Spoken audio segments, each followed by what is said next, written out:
Hello everyone, welcome back, and it is spring. Even here in San Diego it's actually spring. So I'm obviously this is a time to plant. So no matter where you live in the world, you can start planting your seeds. Here in San Diego, obviously I can plant the seeds and keep them outdoors, and maybe bring them into the kitchen if it's like a really nice cold night. But we don't have too many of those.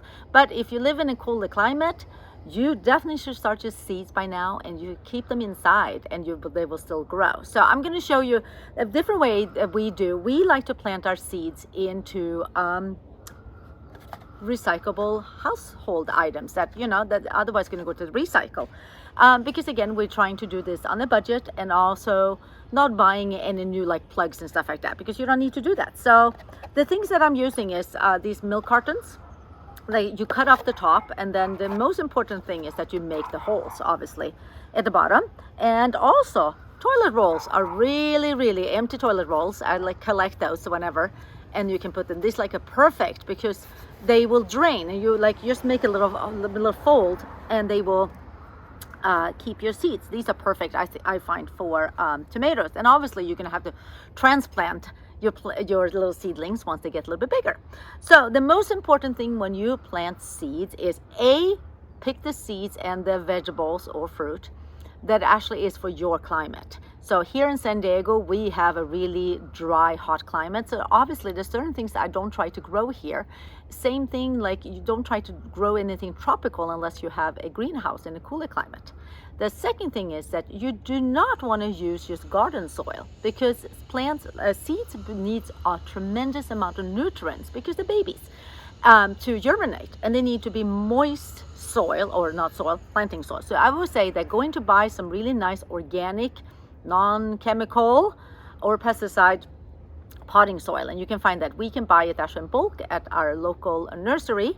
But you need to have a tremendous amount of compost. So we add a lot of compost. So I'm just going to show this soil what I'm going to plant it in, and you can see here how nice and moist this is. And this is like almost all compost, and if you're lucky you'll find a little bit of worms in here, but they do like to there is a worm, there is one, and that's okay, because they will keep on providing nutrients for you for your things. So but you see how beautiful this is, and that is what you need for your plants to grow. Otherwise they're just not going to germinate. And you also want to make sure that the soil is moist, and you keep it moist the whole time, because otherwise those seeds won't germinate. They need to do that to sprout. So I find, like, sometimes with beans, especially when I'm trying to grow them in the summertime, when it's warmer, I will actually soak them overnight before I plant them. But you don't have to do that, but that's just one trick that I like to do.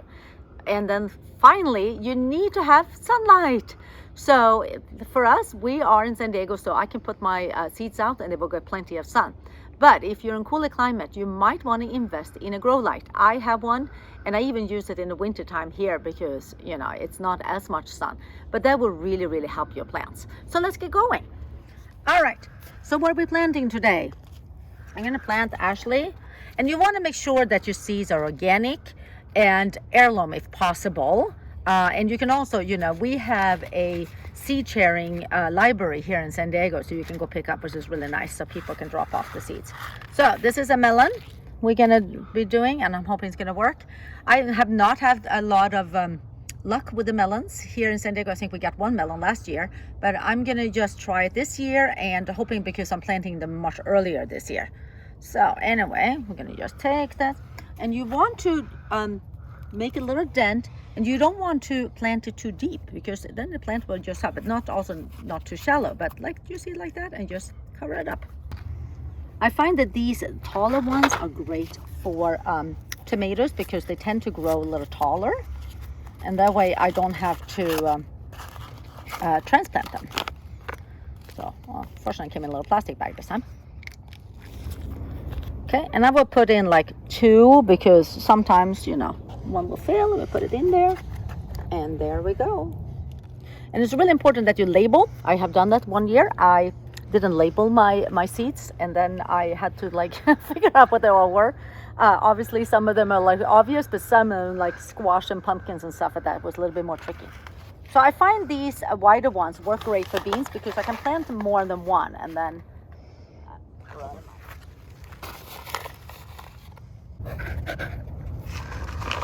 Okay, now I'm going to do lettuce seeds because these are really great for lettuce seeds.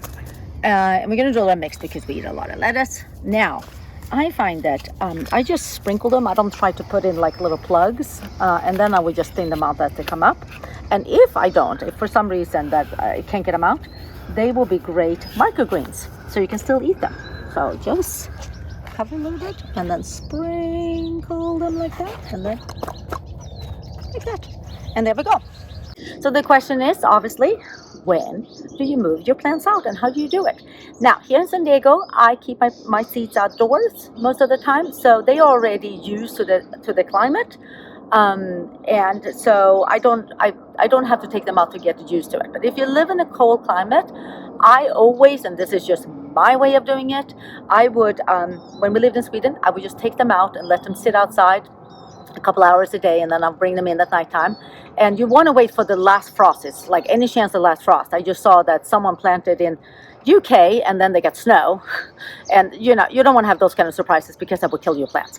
So you want to get your little seedlings because they are very sensitive. So like take them outside and let them get used to things, and take them out to the spot where you're planning to plant them, and leave them, like let them sit outside in their little growing boxes. And then when you're ready to plant them in, like I would say maybe 2 weeks, then they get used to the temperature and you can put them in the soil. And just make sure that the soil is cool and it has a lot of moisture, and you give a lot of compost and just nurture it. Like baby plants are sensitive and they are exciting to plant, and it's so much cheaper to plant from seeds. So I hope this video was helpful, and so give a thumbs up, share, subscribe, and come back for the next video. Bye.